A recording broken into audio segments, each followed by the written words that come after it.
Good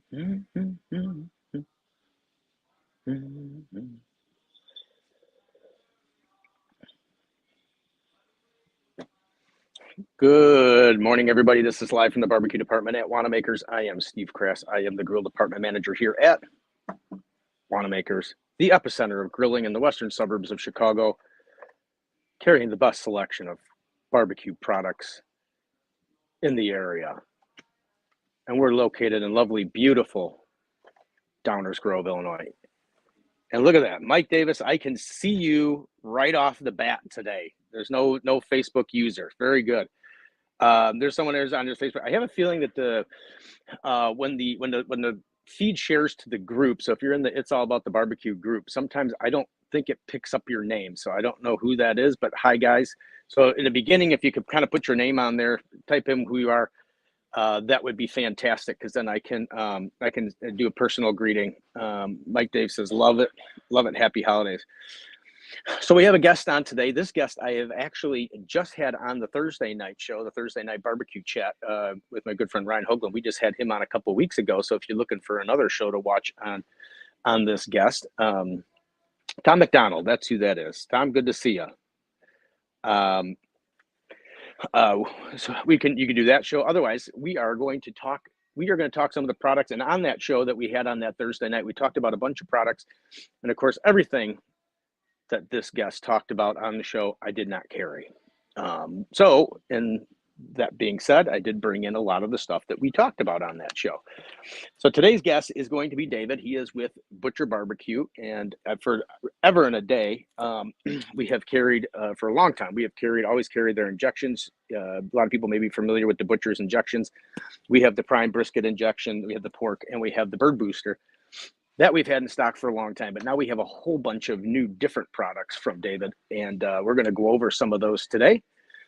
So let's bring in David and let's talk Butcher Barbecue. David, how are you again? We're doing good, Steve. I was listening to that and I thought, I don't know if he brought it in or was shamed into bringing it on. Well, it sounded like really great stuff on that show, and it sounded like something that I would want to use, and I didn't have it. And as we talked about on the Thursday night show, I did get an email from David. I don't even know how long ago, and I'm going to probably say a year because it may be a year, how fast time going, with David saying, hey, besides that time, I just carried the butcher paper and the injections. He said, hey, besides those two things, why don't you try some of our rubs and other products? And I kind of just slowly ignored it, I guess, as you could say, a little bit, because I have, obviously, as you can see, I have so much behind me that I'm like, nah, I don't know. And then we had him on the show on that Thursday night, and the stuff just sounded absolutely amazing. And I know one of the rubs, he was showing pictures of some of his the brisket that he made with the rub, and it looked awesome. So we brought him in, and he also had some new products that he was talking about. And we're going to go over some of those. So why don't we give a little bit, just in case people haven't watched the Thursday night show, give a little background, because it's kind of interesting, because you are a butcher. Yeah, I've spent 34 years in the meat business. I've owned, operated my own meat processing plant, worked for the world's largest retailer across the world even in the past. Started in just a little bitty old meat market. It was a one-man operation, and I was the high school kid that cleaned it up and scraped the blocks and swept the floor and cleaned the saws, and that's how I got started. I was 15 years old, and I truly fell in love with it, and I never looked for another job. I just absolutely loved cutting meat, and I just stuck with it. And it's brought me a very fruitful family. We've never wanted, and yeah, I just got into doing competition barbecue in 2006, and 2007 we actually won our first contest, and we never looked back. I injected at my very first one, and it was a mix-up, a makeup of kind of the stuff that we brought to market. Our premium rub was used on that stuff. It wasn't exactly the same, but it was a mix of that, and our honey rub come next. And I'm just going to tell you, everything we've got, everything has to do with how I cook, something I've cooked in the past, how I would like for things to happen, of that nature. And so that's how my whole group of stuff comes up, or my mix of goods. Is it has everything to do with how I cook, and I just know generally if I've thought about it, other cooks have too. So that's what we do. Yeah. And then you use a lot of you compete with a lot of the products that you make. Is that correct? I mean, are you? Yeah, absolutely. That I use our stuff, and that's exactly what we do. I'm a bird booster fan, aficionado. I've tested. I'm my analytical mind. The way I think is, I've got to prove it to myself. Then I concept it going forward. Is there a need for it, and how much need is there for product? Um, will the stores be able to utilize it? I had some really great products that I thought would be great. And when I come to market with them, the store said, "No, I don't think so. We don't get it." But my gosh, it was a great product, and so running the business, we've discontinued items too. So just because I love it and all that doesn't mean that the stores need it. So yeah. Yeah, no, that's understand how that goes. So let's start with the product that we've had the longest, and that is your injections. You got a great line of injections. I know a lot of the competition guys come in and they're looking for this for their brisket, their prime brisket injection. You got the pork injection. For a while there, we carried your open pit pork injection, and then we did for a while there. We carried three flavors of your bird booster. Now we're just down to the original bird booster because for some reason the honey and the chipotle seems to have somehow have pooped out for some reason. I don't know why, because I thought the honey one was probably the better of all of them, but like The honey and the original are kind of a tie for the best sellers. So maybe your clientele, that's what you've got right there. Yeah. yeah. So I mean, just like you were saying, it's like just because I think it's great doesn't mean that that the consumer thinks it's as great as I think it is, but they should, for crying out loud. I mean, geez.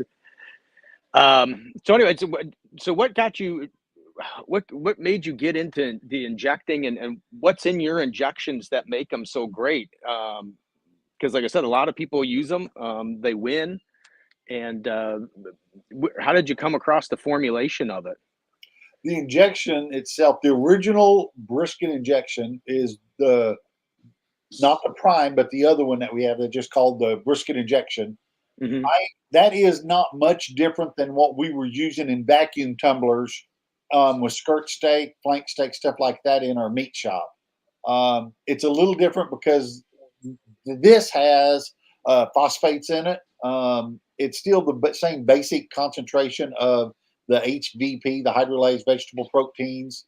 The powdered stuff does have MSG in it, for a flavor enhancer. But that's what that is. I was already using something similar to that when I went into the barbecue or the competition world.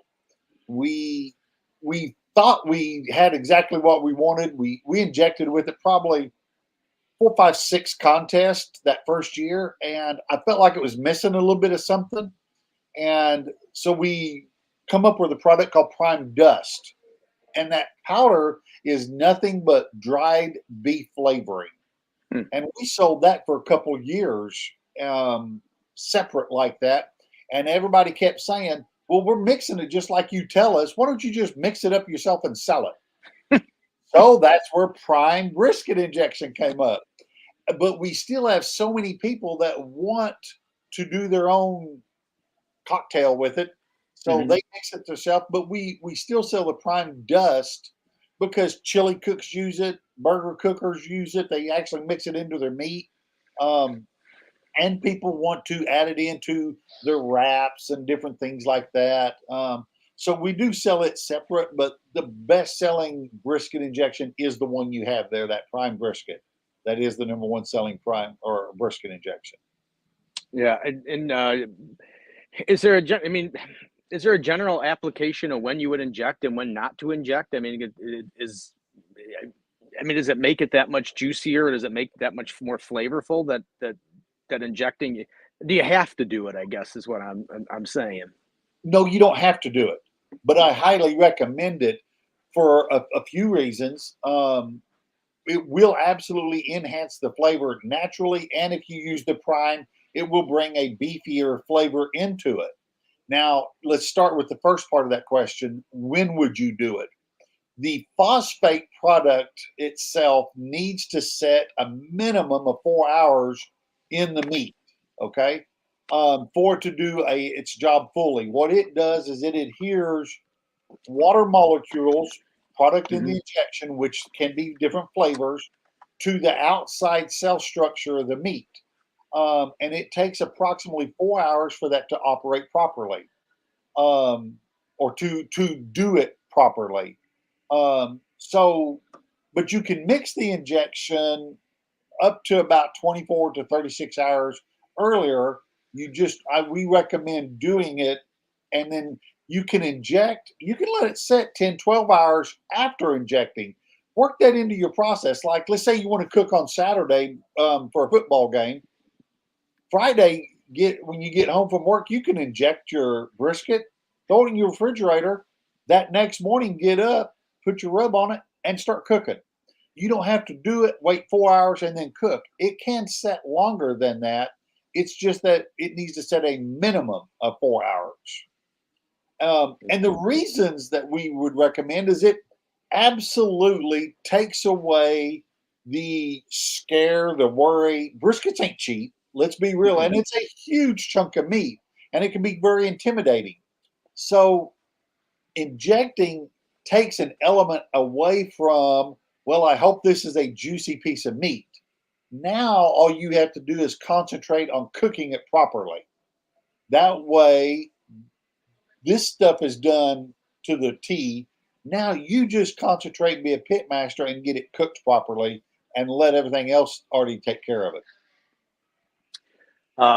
For those of you who didn't see the Thursday night show, Ryan and I were absolutely blown away by the fact of David here talking about all this chemistry that goes into this barbecue product. Because as I think I said on the show, everybody just envisions these barbecue people just sitting around drinking beer and cooking stuff. And as I said on there, that until I got involved with it, I didn't realize everything that the competition cooks go into. And I got a comment from a viewer, but then we're going to get in. David got into a whole process of how he learned to select the briskets and the timing of the year to select the briskets that I didn't even know was even a thing. But let's see what this. I do have a viewer that asked, does using a stick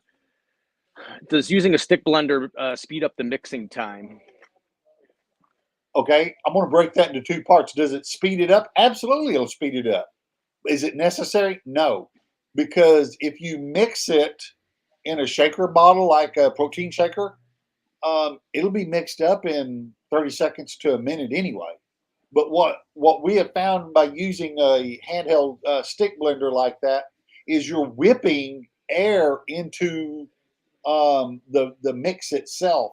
And if you start with 16 ounces of water, by the time you whip that much air into the product, it's going to be sitting at about an 18 to 20 ounces on the level of it. So you're whipping a lot of air into it, and if you use it, say 3 to 4 hours later, it's not going to all come out. And when you inject, you're actually going to be putting air pockets into the solid muscles of your meat, which will not be as pleasant to look at.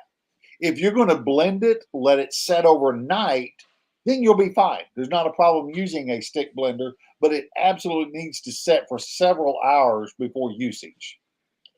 And like you was alluding to there, the way I look at competition cooking, backyard cooking is kind of like the NASCAR. You know, all these manufacturers or the car owner, Ford, Nissan, or Toyota, they always advertise, well, what we've learned on the track, we've taken to your commercial or your residential vehicles. That's basically what we've done with this. What we have done and learned in competition is what we've brought down or over to the backyard cooks also. Yeah, so it's in essence, you want to, if you do that whip, you want to let it rest to let the air bubbles pop themselves out and get Yes, it has to rest. It absolutely has to. Yes. And then our good friend Mike Davis said a lot of great things came out of sitting around and drinking beer, and I'd have to agree with that. And then our good friend, co-host of Thursday Night Show, Ryan Hoagland is on. He's a little early today. Usually he comes at the end just to say hi, but he's here a little bit earlier. So let's talk about, just touch on it quickly a little bit, but you can get into as much detail as you want. But you really blew me away with when you were talking about the cows and what times to buy briskets and when you bought your briskets, and I thought that was a fascinating story. Yeah. We can go over it quickly here. Where I live here in the United States, I absolutely fell in love with the Creekstone prime grade briskets. And what it is whenever being a meat plant owner, I was watching and noticed that the higher marble count always happened just before the dead heart part of winter set in. But you had to take a step back and understand what is the marbling. Marbling is where it's the protein the animals are eating. And in the wintertime, protein is used for heat inside the body of the animal. In the summertime, they use protein to help stay cool. Not as much, so it will put on, but not as much as right at the time that they go to do their feed outs and their lots. We have noticed that the farms around here in southern Kansas, Missouri, things of that area, December to January is when we noticed that we had the highest fat count, marble count. It's the so many striations per inch is the way it's graded. And so I actually figured out that there's about a 60-day time frame that I found was the best. So I would always buy my briskets mid-January, late January, and I would start wet aging them and then blast freezing them and holding them for all summer long. I would pick out the ones I wanted for the Royal, the Jack. I'd have them all picked out, labeled, and they just stay frozen all summer long just for that reason. But yeah, there's a reasons that we all do it, and that was mine. Yeah. Well, let's bring up, you brought up the aging, just for anybody to know the difference between dry aging and wet aging, and how the processes differ. Sure.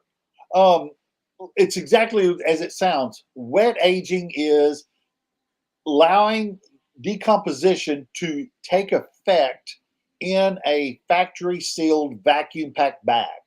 Okay. Dry aging is taking it out of that environment, putting it in a cool environment with just a little bit of an airflow. And a lot of those dry aging machines will be coated with a lot of salt in there to help absorb moisture, because with a lot of the moisture that's coming out of the meat, it will start to decay the meat. But what it's doing when it's pulling the moisture is it's actually intensifying the flavor of the meat, because the muscles are now there's more muscle in every bite that you eat versus water in the muscle fiber. Most animals are 90 to 92, 94% moisture. So if you can remove, say, 20, 30% of that, there's more muscle fiber, so you eat more of the beef flavor. And that's why that is more used in steaks, things of that. Very seldom is it used in brisket, because brisket isn't that large anyway, and you have to trim off that dry product. So people have perfected wet aging. Wet aging is from the moment that an animal is taken out. I don't know how the proper way to say it without getting in trouble with the users. Exonerated from life. there is a decomposition starts in. Blood is now trapped in the muscle, the kidneys, the heart, the liver, everything stops, so it's trapped in. So while it's going through the decomposition, what it's doing is allowing CO2, carbon dioxide, to leave that muscle, because it's not being filtered out, which is leaving gaps in between the cells and the muscles. So by leaving those gaps, it starts to loosen up, which starts which what we would call it's breaking it down and tenderizing, okay, Hmm. naturally. So the natural process, you hear it a 14, 16, 21-day aged beef. That's that's not uncommon because it's usually going to take 16 to 20 days to go from the plant to the grocery store anyway. But when you get to 30, 35, 40, 45-day aged meat, now you're really allowing that to happen. If you do this at your house, it needs to be done in a refrigerator to where the air isn't fluctuating a lot. So you don't want to do it in your household refrigerator. Do it in your beer cave that you don't use a lot. I mean, that you don't open a lot, so that the air stays very constant, and it needs to stay as cold as possible. Um, 32, 33 degrees is perfect because the water freezes at 32, but blood doesn't freeze till 27 and a half Hmm. degrees. So you can keep it as cold as possible and it won't spoil through that process. Yeah. And then one of the Facebook users said, "Can you wet age after it was frozen?" Um, yes, you can wet age after it's frozen, but it's in my opinion, it's better to wet age prior to and then blast freeze it. Um, so that you got that complete control and you know it's not going to sour on you at that point, because then when you're thawing it out to cook, when it gets thawed, you go straight to cook cycle. You're not allowing any bacteria to continue growing. Yeah. Neat. Well, and then let's get into some of the products then. I mean, David, like I said, he told me that we should bring in some seasonings, and I didn't, of course, because that's how I am sometimes. Then we talked about it on the other night, and then this one, the pictures you showed using this Texas bark were just absolutely amazing, and it is a blacker rub. Yep. So it is on the black rub side, and then I did bring in your private seasoning. Yep. Um, Tell us a little bit about both of those and what you would obviously this one probably more for beef and brisket and that kind of stuff. Beef is brisket, but beef and brisket type of applications. Well, yeah, let's start with the Texas bark. And there again, the consumers are educating me in this. I did think brisket, chuck roast, maybe some steaks, stuff like that. I am getting more and more people that are sending me pictures of them cooking it on spare ribs. The basis of the rub is salt, pepper, garlic. And how that all come about was I wanted an SPG rub. But if you know me and you know the lineup of my goods, man, I don't copy anybody. I'm just not that kind of a producer. And I thought, what can I do different to an SPG that's not already been done? There is a jillion of those, and mine won't stand out on a shelf one bit. And it hit me one time. Well, what if I could SPG it and then make it with today's world of so many pellet cookers going through, which I'm a pellet cook myself, what can we do to enhance that bark instantly? And there's where the charcoal come in. And so we've got a really good ground black pepper we use. It's got the activated charcoal in it, and that's what allows it to do what it does instantly.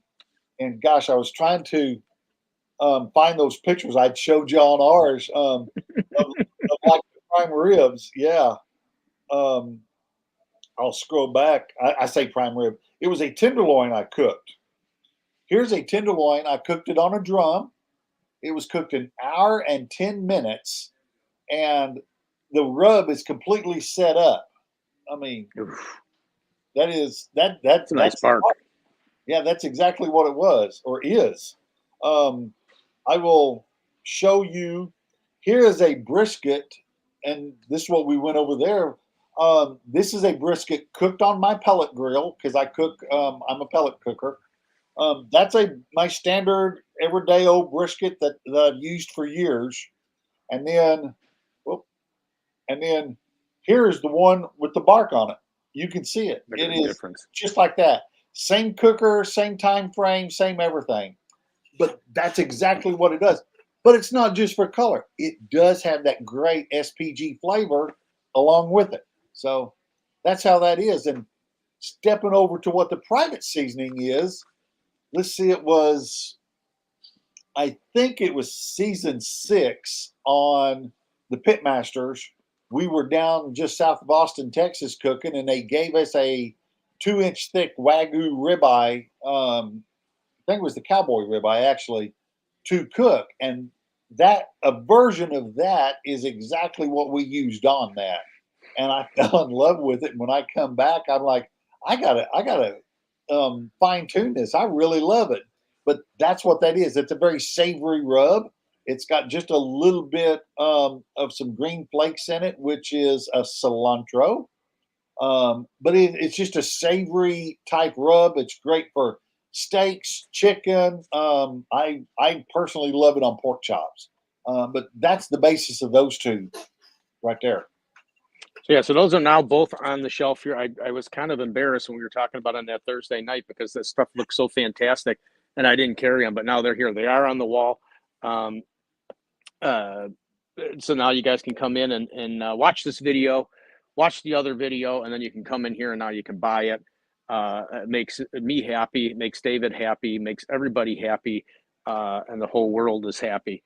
And then here, Ryan, our good friend Ryan, comments and said, "Need the oils," is what he said. Because we also talked about your grilling oils. Well, Ryan, as I told you on that show, I did listen, and here they are, the two he recommended, the butter flavor and the garlic butter. How did these come about? Were they mentally thought of, or did they just happen by accident? And what's the use of them? Because they look really cool. Okay, let's start with the use of them. Then I'll go back to how they come up. The use of them is when you're grilling, let's start real simple. Inside the house, can I use them in my frying pan? Absolutely. They're an oil. You can use it just like that. I've got a few people that tumble with the chipotle one in a salad. Yes, it can be used like a standard oil, but how we are trying to market them is when you're cooking a pork chop, a hamburger, a chicken breast, when you cook a piece of meat, oil is or in the flavor, the grease, it's all cooking out just a little bit. And so every time you flip it, drizzle just a little bit on the top. Flip it, drizzle just a little bit on the top, and that will help replace back into the meat where the natural oils are cooking out, will replace it and keep it very soft and very moist and very flavorful. Now, the flavors we have on these are a mild flavor so that you're not scared to use them every single time, like our chipotle. I don't want to have a product out there that is so spicy that you use it once or twice and the whole family can't eat it. I don't eat hot products, spicy stuff. So it's a very mild flavor so that you'll retain the flavor when you're eating it, but not the heat. The garlic one there has probably become my favorite go-to oil. That one is probably I'm not a big garlic eater, so to me it's very strong. But those that tested it with me that were garlic eaters says it's about perfect flavor. So weigh that how you want. Now, how did it come out? Like I said when we started, I don't copy anybody. And what I was doing with this is initially when I was in competition, I was using this. I was actually capturing the grease underneath my brisket as it would drip. And I was using that to baste my ribs with when I was cooking. And I kept going, that's a great flavor, but I need more of a different flavor. So when we wrap, I was pouring some of that into my wrap. Well, I didn't need to put as much butter in it. And I'm like, well, I kind of like the richness of what real butter brings to it. So I kind of married the two together. That's where the butter flavored oils come up. Look at you. The mother of invention, necessity. You know what I mean? Facebook user using his products with Ghost 3-pound brisket toy. So I don't know what that is, but he's using your products, I guess. Yeah, I'm not sure this either. Can you use it as a binder? Good question. Thinking what he's saying is he was probably number 3 in team of the year. Oh, okay. Yeah. Oh, yes, that gets it now. Team of year. Yeah, I got it. So Yeah. using all these secret codes on us, David. Yes. I can't process it that quickly. Can you use it as a binder? there's a yes and a no.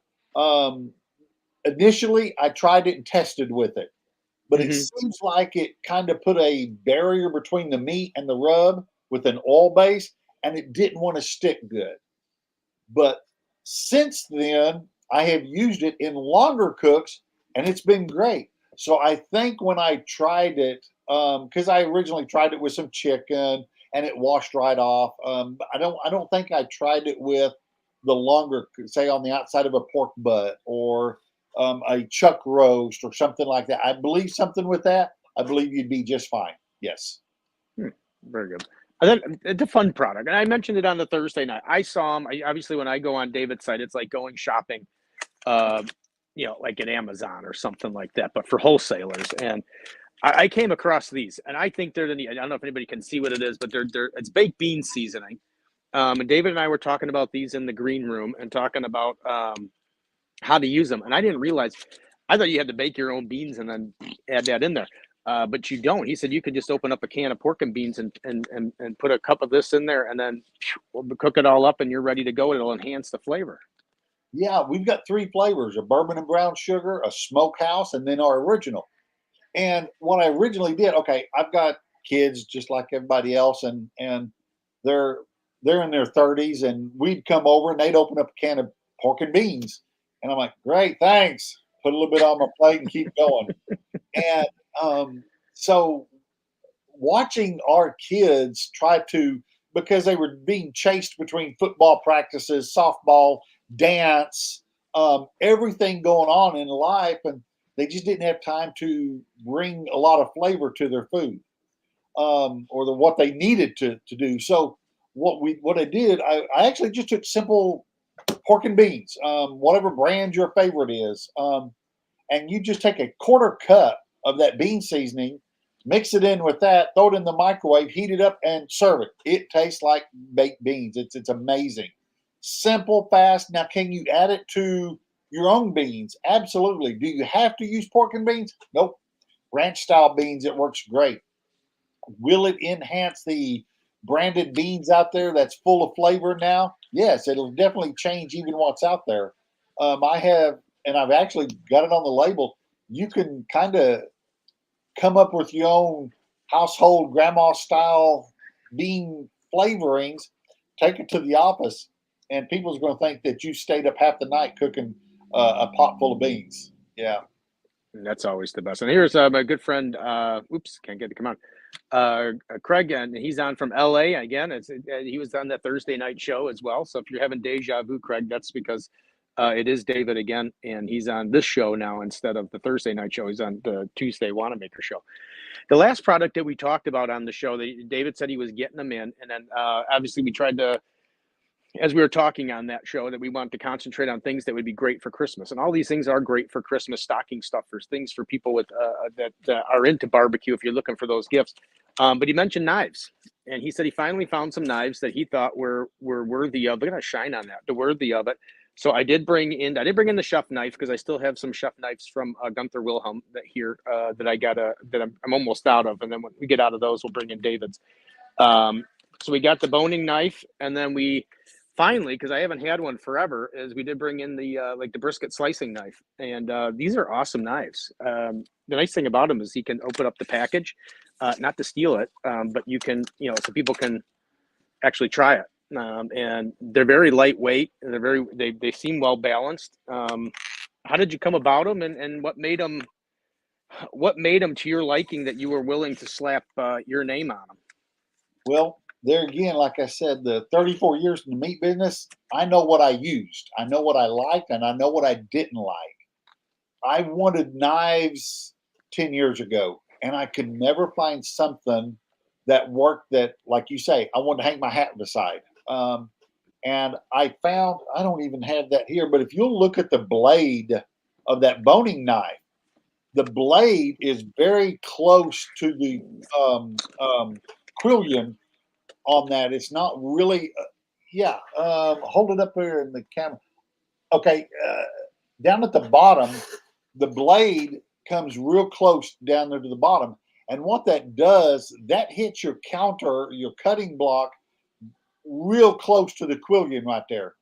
and to where most of them, that blade is skinnier and it goes up. So you're only using the front half on a slice. Most knives were dull. Let's just say this is the 6-inch knife. It's going to dull right in here. This one, you'll be able to use the full stroke of the blade coming up and down it. That's right. With that knife blade being wider, so it allows you to get closer to the table as you're coming through the meat.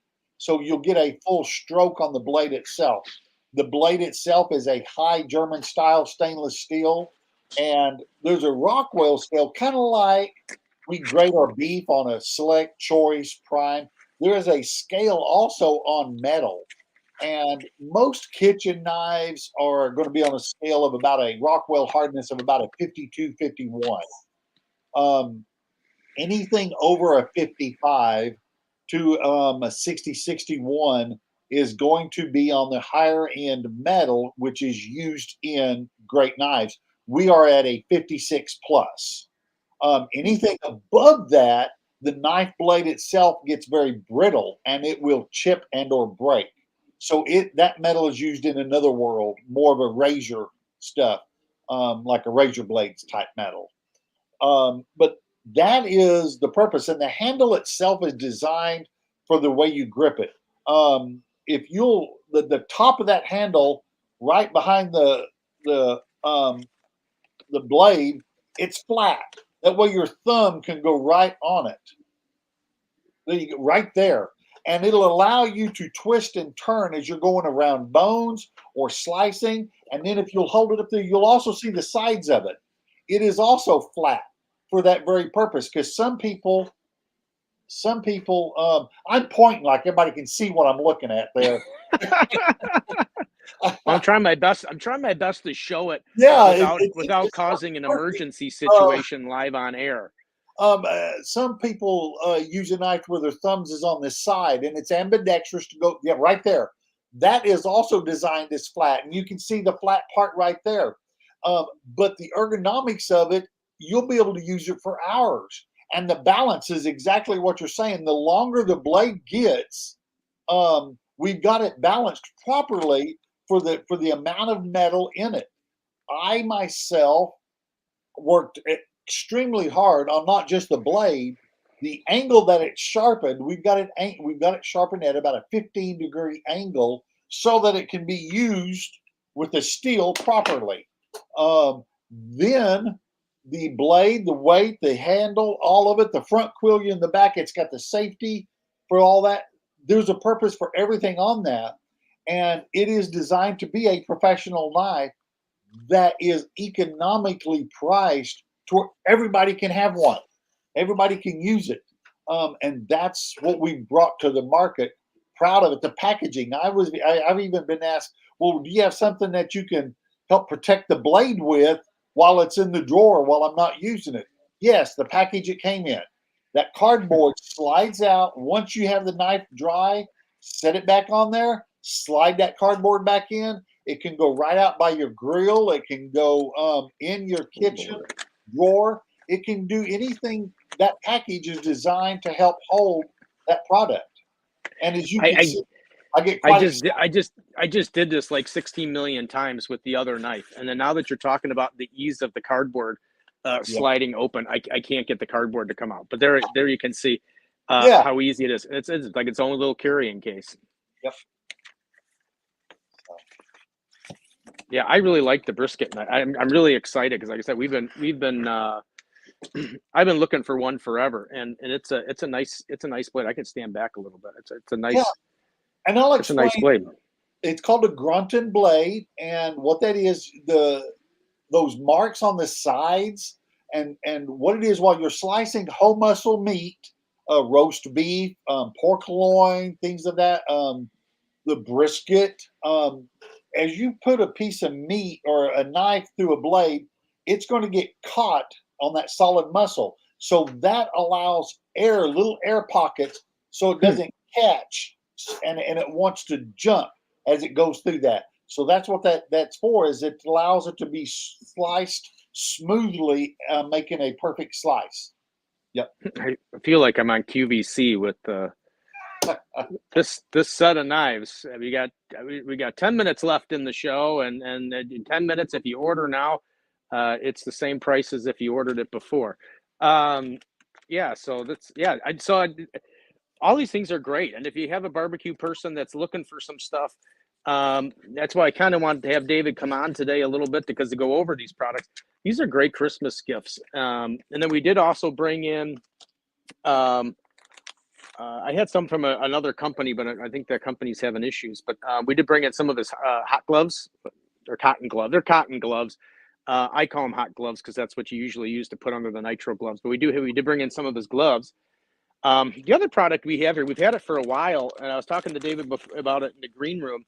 And it's been there for a while. But those of you that make bacon and stuff, I mean, we do have David's a bacon and ham cure.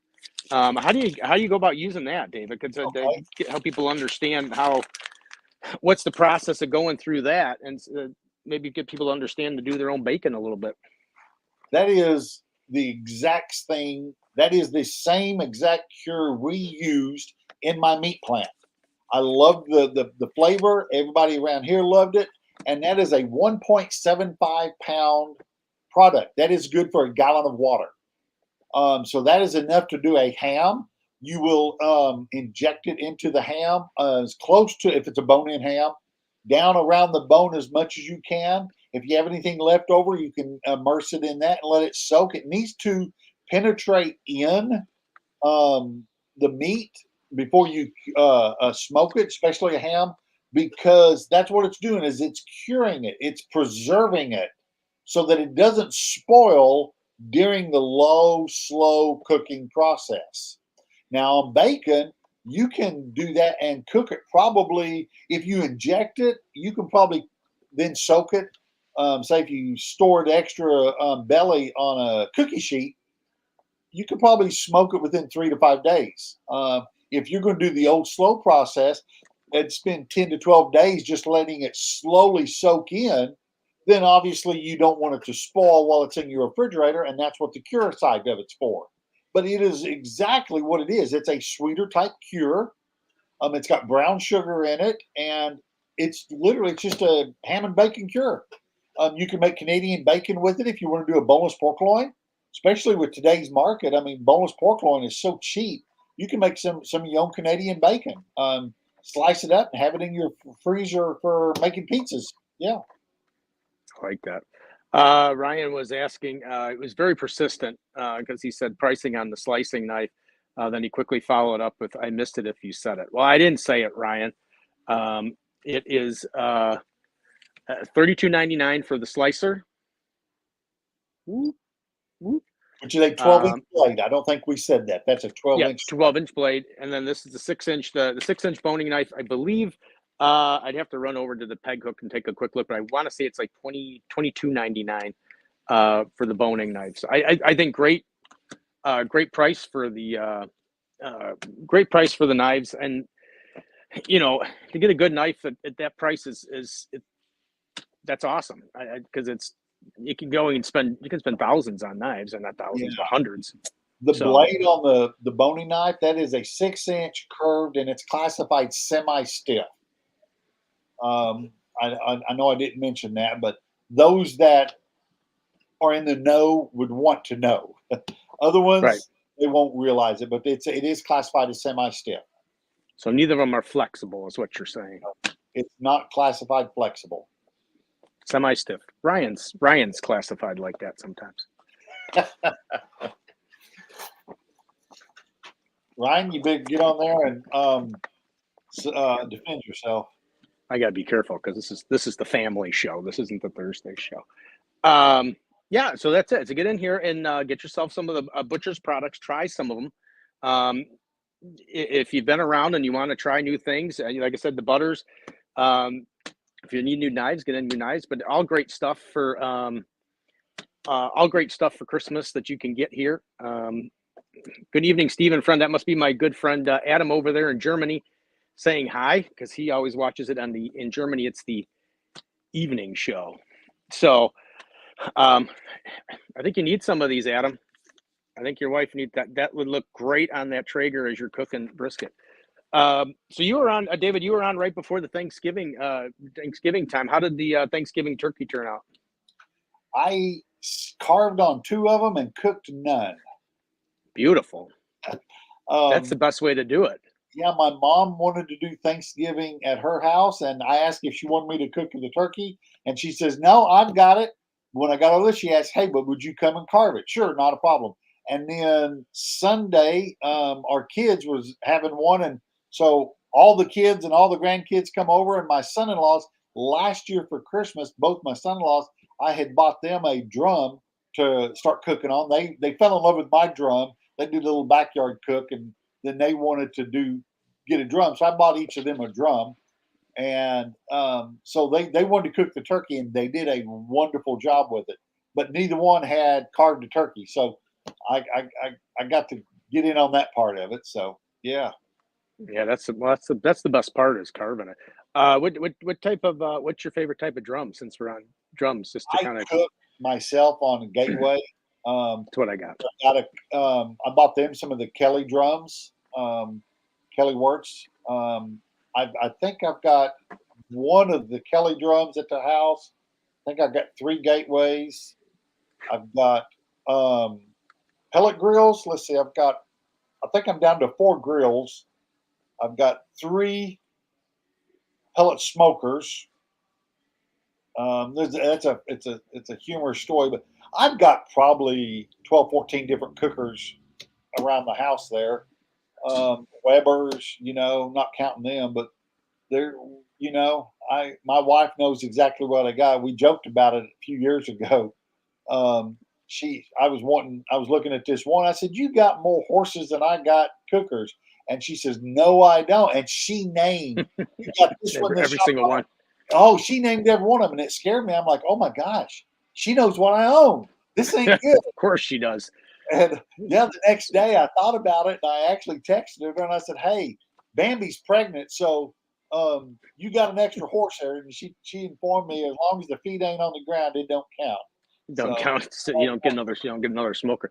Well, yeah, I was just gonna say, just so as David just confirmed, for those of you that are watching that are wives and think their husband has too many when they only have 3 or 4, they are by no means overstocked with grills because, as you can see, being someone like a competition cook like David and some of the other ones, 12 to 14 is not out of the question. So there's still room out there. If your husband wants to buy a grill, you need to let him buy a grill because he's got a ways to go to actually have too many grills. So and see how I got it started, and everybody can do this. I need to get this type of a cooker to test on for when I come up with a new product. I need to test it on all these different style cookers. yeah, If right. it works. See, I got it. madness. So what's on the now that we're, believe it or not, roughly about 2 weeks away from Christmas. What's on the Christmas dinner menu? It will probably be a prime rib. I really like prime rib. So if it's not a prime rib, it'll be a prime rib style. We'll do either a New York strip or another fillet or something.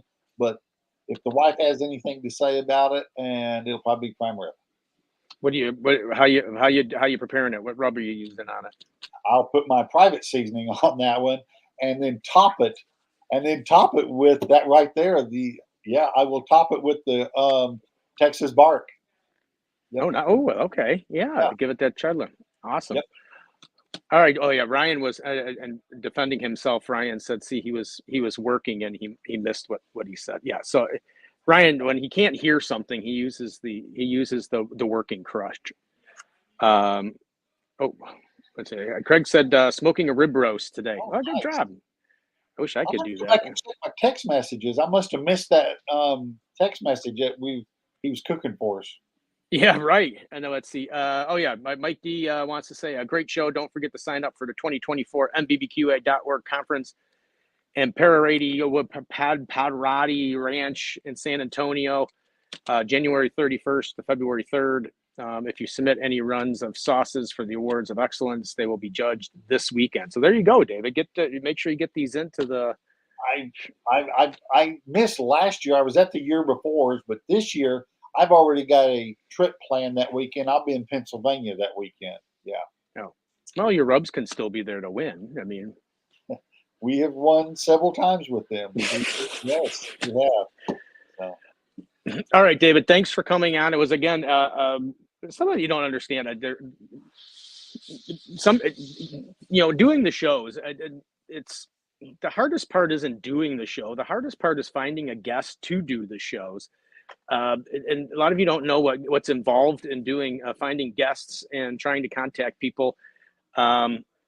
And sometimes it ends up being that you contact somebody like less than 24 hours from when you need them to be on. And David was that person this week. He got the last minute call that I was looking for a guest, and he so graciously decided to jump on to go over these great new things that we ordered from him, because I was kind of excited. I was hoping to get them before Thanksgiving, but them darn knives just wouldn't cooperate with us. But that's okay. We got them in now. We're ready for Christmas, so you can get them for Christmas gifts. And David, Merry Christmas to you, and hope you have a great season. We'll look forward to seeing you probably next year on one of the shows. We'll make you a reoccurring guest on both, so that'll be a good thing. I'd be honored. Steve, thanks for having us on, and thanks to everybody that commented and listened into the show. I appreciate your time too. And if you can't get it, if you're not local to Wannamakers or any of your local retailers that carry Butcher's products, which is always, if you can support your local retailer, please do so. I always advocate for that. They can go to butchers.com to order from your website. Yes, absolutely. Sorry, I was trying to quiet my phone. I didn't want it to go off. It's ringing. Yeah. That's all right. All right. Excellent. All right, everybody. I am going to let David go, and then we'll talk a little bit about some other things we got going on here at the store. But David, again, thank you for the last minute jump on, and thank you for all you do for barbecue. And I love your products. So thank you. I appreciate it. Thanks for having me on. All right. See you, David. Take care. Bye. David from Butcher's. I say Butcher's, but it's actually Butcher Barbecue. But it's a great line of products. Like I said, the injections we've been carrying for a long, long time. The other stuff is brand new. I'm excited about these grilling oils. I may have to pick some up for myself because you can use them inside. You don't have to use a grill, because I do live in an apartment, so I don't get to grill as often as I'd like to. And then maybe some of that baked bean seasoning. Oh yeah, Ryan said he's going to send you a message, David. Well, sorry, David's gone already, Ryan, but I'm sure he'll still take your message even though you're not on there. And then yeah, make sure you guys, if you do like barbecue type of things, Mike Davis has given up the mbbq.a.org. They do an awards night every year of all the top awards, rubs and sauces, and I think they do T-shirts, and they do a whole bunch of great stuff. So it's kind of a neat thing to watch, just to see what's out there. But we are in full Christmas mode still here at Wannemaker. So as we said, we got these great gifts here from Butcher's Barbecue. We do have ThermalWorks products. So those have been going pretty well. People buying the thermal pops and stuff like that. And obviously you can see the wall. There's over 400 different rubs on the wall behind me here, and here. It kind of extended it. So you can always pick up some of those. Those make great things. And then ones that we haven't talked about in a long time, but we still have them, the Gallo Originals, designed by our good friend Jeff Gallo. But we do have the shirts, so we do have shirts you can get, smoke them if you got them. That was designed by Jeff Gallo. The phrasing probably not, but the picture is. And then we also have the pig to smoke them if you got them shirt. So we do have some T-shirts that you can buy to put in the stocking, and we got a lot of equipment. Do I have the meter too? I do have the. I don't have the. Craig's asking if I have the meter too.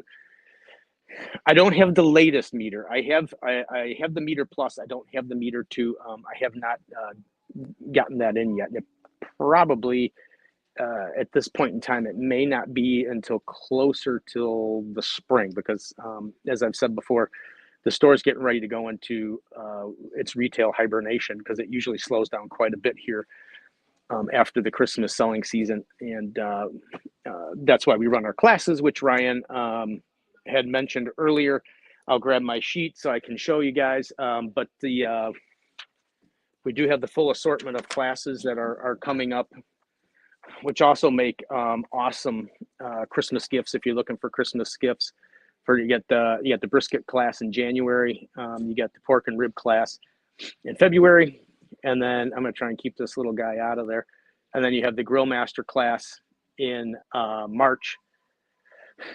And then, yeah, there he is right there. My good friend Ryan. He will be here doing the griddling category. So he will be going over some ways to use the griddles in all of these classes. So that's kind of a new feature that we added to it. Mr. Sean Young and Dave from Risky Brisket Barbecue competition team are the ones to instruct the classes. They do a fantastic job. They're fun. And you get to meet new people. Ryan, actually, as I bring this back here, Ryan here, this gentleman right here, Ryan Hoagland, he was actually an attendee of the classes about a year or two ago, actually pre-COVID, I think it was. And now he's here. He's come full circle, and now he's started his own page and all this other good stuff. And now he's actually here instructing at some part of the classes. So it's kind of, you can make the barbecue family whatever you want out of it. And Ryan's done a great job with it, and some of the other ones have. And it becomes kind of like a little family. You get to know the people in the classes, and a lot of people take multiple classes because they're fun. So you can do the whole series and stuff like that. And then Sean kind of changes them up a little bit. But they're a great time. You eat a lot, you learn a lot, and you're not going to leave with an empty stomach. That's for sure. So if you can, you're looking for something neat and different. Maybe you just don't want to give somebody a bottle of rub or something like that. You want to give them something different. You can give them the gift of a class. And then we also have Weber grills are still on promotions. Genesis grills are $100 off at the moment. Weber Smoke Fire pellet grills are currently $300 off. So that's a fantastic deal. I know I have one old EX6 on the floor that's going for $9.99. I got one left. And then their griddles are also $50 off. So some great promotions on grills if you want to get somebody a grill for Christmas time. And then obviously the Great Wall behind me. And that's it. Or if you're just looking for a charity to donate to, Operation Barbecue Relief. So there you go. We got all your bases covered here at Wannamakers because that's what we try to do. We try to give you the complete grilling experience. We got the sauces, we got the rubs, we got the tools you need to barbecue, we got the barbecues for it, and then we even have the classes to help you learn to love and enjoy the excitement of barbecuing even more than you already do. So with that, I am going to sign off. It's another week. This weekend, December 9th, we will be having our stocking stuffer meet and greet. We have Deuce's Wild Barbecue Sauce will be here. His name is Kevin. He will be here sampling Deuce's Wild. We will have Rack Masters here. I believe Dwayne will be here sampling his sauces, rubs, and crackers. And then my lovely girlfriend, Trisha, will be here sampling Dr. Barbecue's sauces and rubs. He doesn't have any sauces. Dr. Barbecue's rubs and Meathead's rubs. So we've got kind of a neat little event going on this Saturday. So if you're in the area of Wannamakers, 1940 Ogden Avenue in Downers Grove, please stop in, say hi.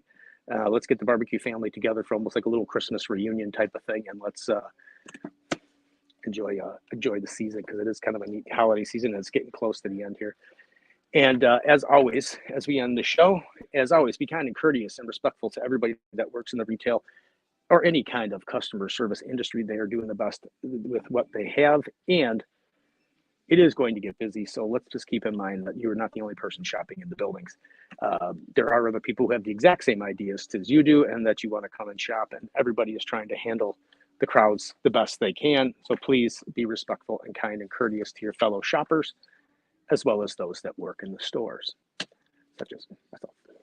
And after all, it's our differences that make us great. After all, who would want to live in a society where everybody was exactly the same? And with that, I will see you next week. I did confirm, I know last week I said Ted Conrad would be on from a Fireboard. I just talked to him this morning. He will be on next week's show. So next week's show will have Ted Conrad from Fireboard Industries. So if you are interested and have any questions on Fireboard products for your cookers and smokers, please tune in next week or watch it on the rewind. So with that, I will see you and have a great week, and we'll see you next Tuesday. And hopefully not a lot of snow over the weekend, but we'll see what happens. All right, see you, everybody.